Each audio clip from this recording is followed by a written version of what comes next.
Rain and storms got started earlier in the day today, most before noon, and that helped to keep our temperatures down. So we've had most of our rainfall already. Still some lingering showers, a few storms, a couple of little isolated sprinkles around the metro area. Got some decent little downpours here and there, but if nothing else, rain and cloud development earlier in the day before we even got into the afternoon sun really helped to keep the temperatures down. Some scattered showers ongoing, had some decent little thunderstorms right in between Picayune and Poplarville along I-59, winding down, had a few north of Franklinton as well, and these are coming to an end. So I think for the rest of the afternoon and evening, next couple of hours, if you're out and about, may still have a few isolated showers, but certainly after sunset coming to an end. Now for the next couple of days, heading into kind of a busy holiday weekend, we are mostly dry, which again, good and bad as we've been discussing. While we will see a few pop-up showers and can't ever rule out with ample moisture and isolated downpour, rain chances are going to be much lower through the 4th.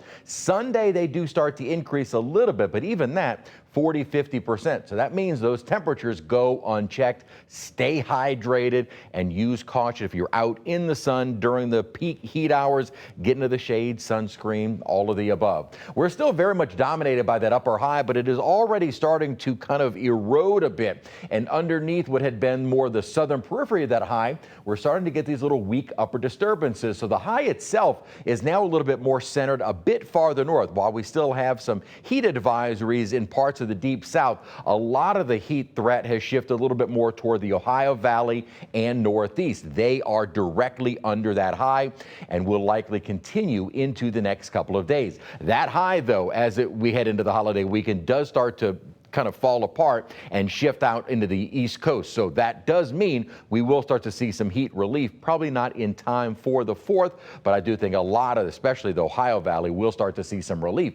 And we may get some relief with better rain chances as we get some weak upper level troughing kind of in between two highs Sunday and Monday. But even as I alluded to, even Sunday rain chances, 40–50%, about the same for Monday. The upper high does start building back in, which means we start drying back out. So rain chances kind of peak Sunday and Monday, and neither of those days look to be particularly wet. Then we're more to just the normal rain chances heading into the middle to end of next week. So for the 4th of July, 30% chance of an isolated shower. Highs low mid-90s.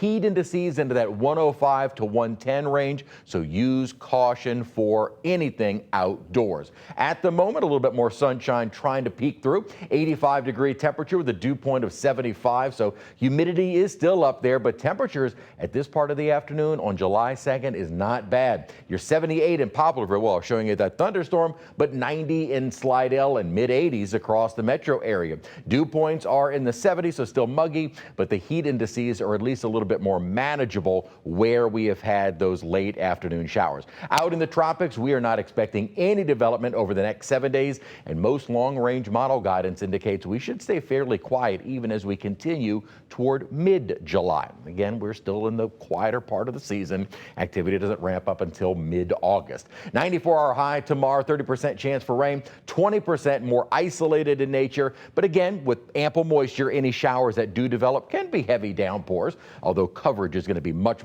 less. Those rain chances pick up Sunday and Monday, and then more of our normal pop-up variety rain chances heading into next week. Chris, thank you so much. Now, we are covering some developing breaking news this afternoon. An Orleans Parish grand jury has handed up a 16-count indictment of State Attorney General Liz Murrill. This is tied to letters she sent to several New Orleans officials as they push back against the new laws overhauling the clerk of court's office. We now want to bring in Loyola law professor Dane